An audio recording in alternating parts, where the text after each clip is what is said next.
Kde je sakra? Jsem dávno tady. Ty máš nový oblek? Tam ten se ztratil. Byl tak úžasný ten oblek, ale bohužel jsem ho ztratil. Po poslední misi. A co jsi chtěla? No, jenom takovou věc. Důležitou. Známe se a... No, co chceš říct? Jenom... Jak jsi stal ty asasínem? Já jsem se sem dostala díky tomu, že jsem byla v asasínské rodině. A ty? A řeknu ti teda celý příběh. Jo, ještě pro tebe něco mám. Ta naušnice ti sluší, tak říkej. Dobře, řekni ti to úplně od celého začátku. A ještě mám takovou menší otázku. Jakou? Kde jsi si bral ten oblek? Víš, to byl můj první oblek. Ale moc jsem se ho nebral. Ale teď si ho beru pořád. Můžu začít říkat, takže začalo to takhle. Hrozně moc bych sem chtěla dceru. S tím ti já fakt nepomůžu. Nechci dítě. Ale když jsi vždycky chtěl dítě. Kdysi. Kdo to je? Já jdu otevřít. Kenny. Co je? Dítě?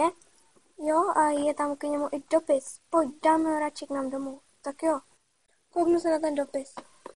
Na tom dopise je napsáno. Milí lidé, doufám, že moji dceru vychováte tak, jak by měla být správně vychována.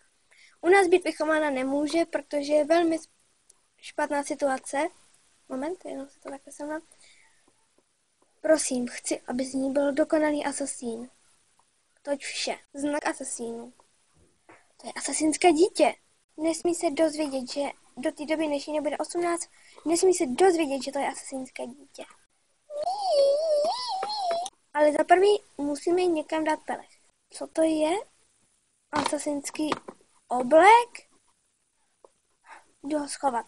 A z tohohle i udělej nějak pelech, ať si má kam lehnout. O pár let později. Tatí, co dostanu k narozeninám, když mě už 18? Neboj, dostaneš dárek, ale zatím se ještě lehnu. Loka, jej, budu si valet šunky. Zatíčko, stávej. Co je? Co chcete? Jenom tak, jo? Musíme ti s maminkou něco říct. Jo, musíš odjet se vyučit na asasína. Co? Já a asasin? Ježíš, to nejde dohromady. Jde, musíš tam jet. Mami, vypadá tak, kdybych měla helmu. Musíš do svého asasinského kostýmu obleku vyrůst.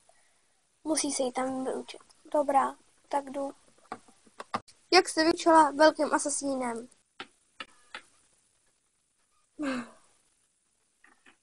Máš novou misi, asasíne. Já a mít nějakou misi? Ne, já budu dělat, co chci. Nejsem za prachy. Já dělám spravedlnost. No a takhle jsem se stala asasínem jen tak pro sebe. To je fakt hezký. Chceš říct můj příběh? Někdy příště. Zatím čau. Nazdar!